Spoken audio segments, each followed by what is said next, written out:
Mga katropa, no, nandito na po tayo sa lugar ni Tisoy. Ano pangalan niyo, kuya? Iking? Yung kapatid niyo, si kuya, no?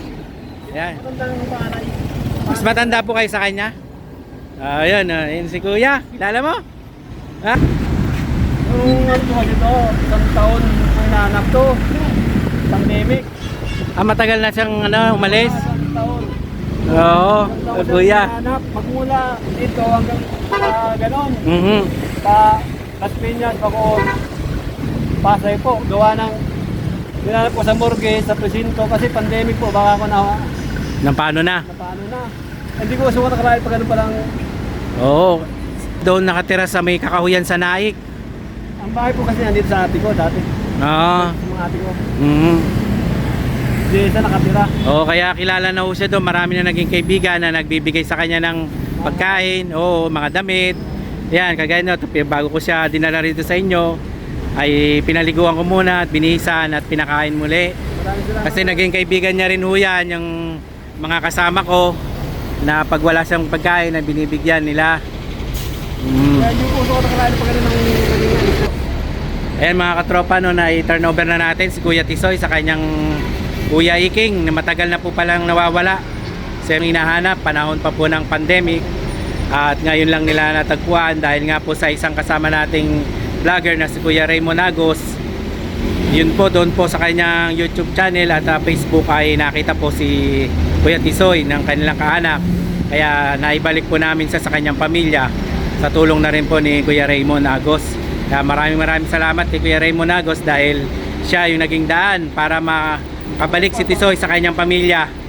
Yan. po, ate ka. Yung ate namin na po, pinapangalan yung matay. Oo, kayo na lang po magsabi sa kanya na wala na po yung inyong kapatid. Kaya nagpapasalamat din po kami, no, kay Kuya, dito kay Sir Jerome, ating kakuya din po na Eagles na ayan, na tumulong po. Sa mga katropa, no, dito po ako ngayon sa lugar ng Naik na dahil meron pong nag-message sa aming kasama na si Kuya Raymond, kamag-anak daw po ni Kuya Nonoy at hinahanap po siya.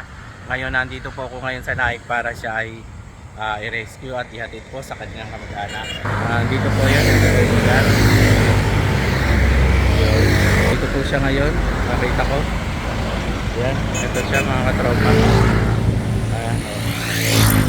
Ito na. Noy! Noy! Oy! Noy! Oy! Noy! Ito ko! Ano, kamusta ka na? Halika, liligo ka, ihatid kita sa inyo.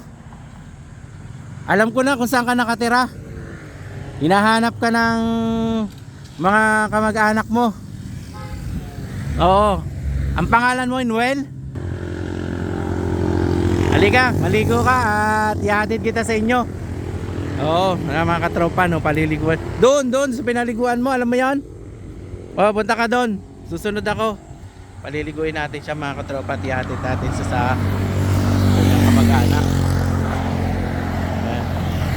Okay, King, Noy, punta ka doon. Yun, no. Doon.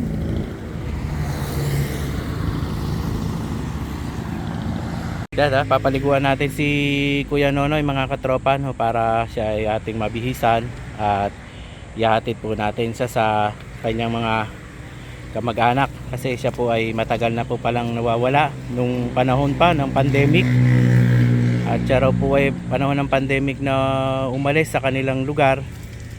At yun nga po ay merong nag-message sa aking kasamang si Kuya Raymond, at si Kuya Raymond naman po ay turn over sa akin na si Nonoy daw ay hinahanap ng kanyang mga kamag-anak na naninirahan po sa May Centennial sa Kawit.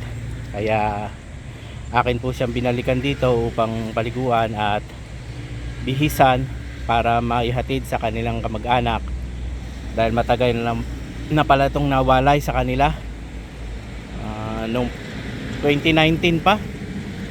Kaya anong year na po ngayon mga katropa, no? 2025 na. So almost 6 years siyang nawala. Pero nung na-vlog po namin siya ay saka lang po may naghanap sa kanya, no, ng kamag-anak niya. Pakilalang kamag-anak nila na taga-Kawit nga raw po. Yan. Kaya papaliguan natin siya tating bibihisan upang ihatid sa kanilang lugar. Andito po ako ngayon dito sa ito po yung kasama natin dito po ay isang training na dog training ng K9 unit. Ayan dito po sila train po sila ng mga aso na gagamitin pang operation ng ating mga kasundaluhan at kapulisan. Ayan po. Ito ay training camp ng K9 dito po sa may barangay Sabang sa Naik.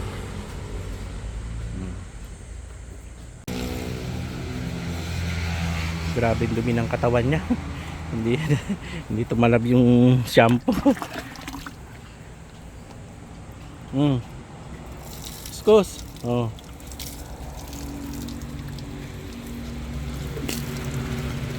Dito ka, baka mahulog ka diyan. Ay, isa dito, isod, baka mahulog ka eh. Oh, skos.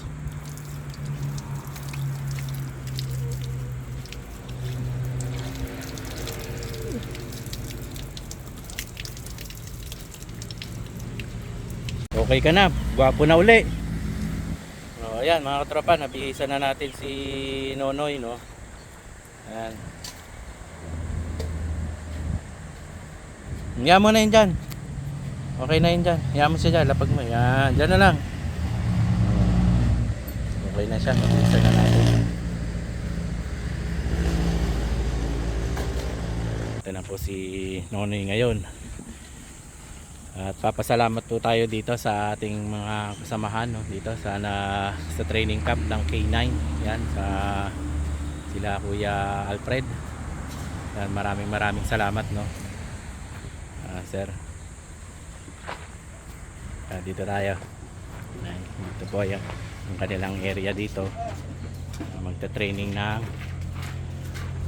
mga aso na gagawing K9. Yan. Ito yung area. Ayan po yung ginawa nilang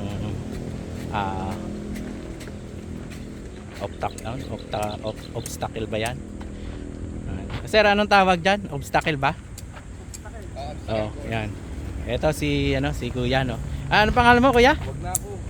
Hindi, papasalamat kami sa yan, pasalamat kami dito sa ating mga kasama kay Kuya dito na tumulong sa amin para mapaliguan si Tinatawag namin lagi. Kuya Nonoy. Hindi naman namamansin yan eh.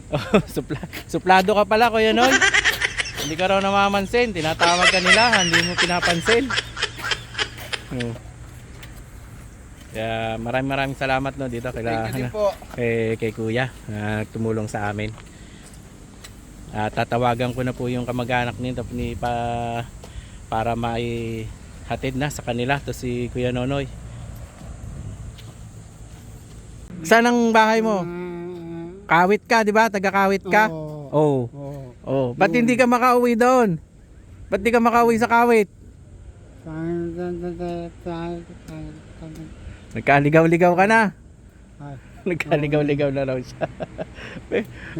6 years kang naligaw, hindi nakauwi. 2019 ka umalis sa inyo? 2025 na ngayon, ang lapit ng Kawit dito, hindi ka nakauwi.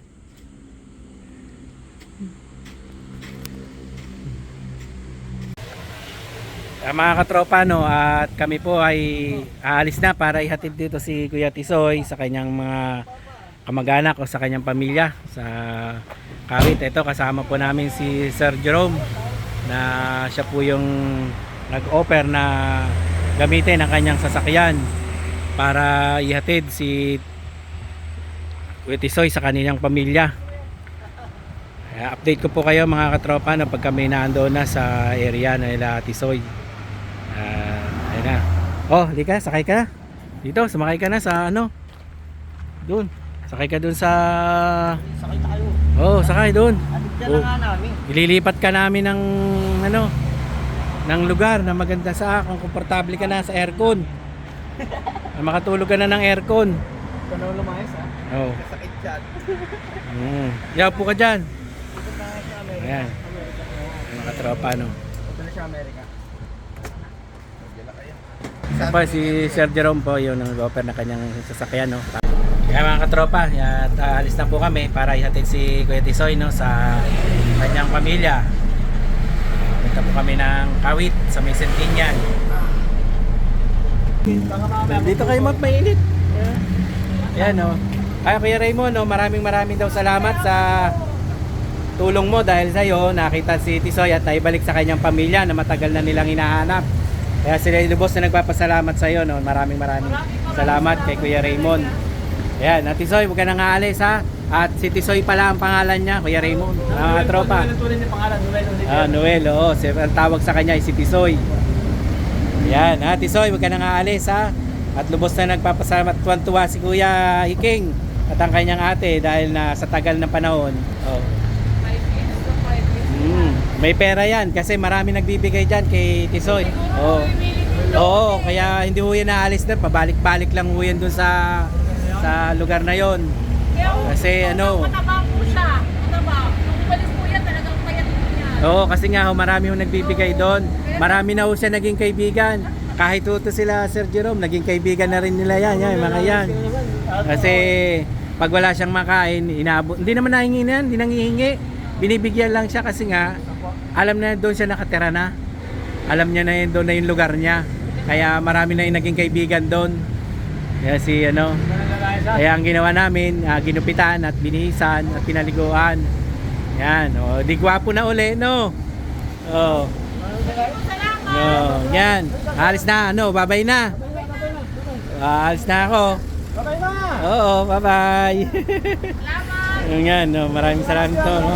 Kaya mga katropa. Sige po. Yan, salamat po sa inyo na. Tingnan na po kay Kuya. Oo, salamat po sa amin. Sige po mga katropa, yan, napakasaya po ng kanilang pagkikita. At salamat din po kay Sir Jerome na nagtumulong sa amin, no, para maghatid dito kay Tisoy. Oo.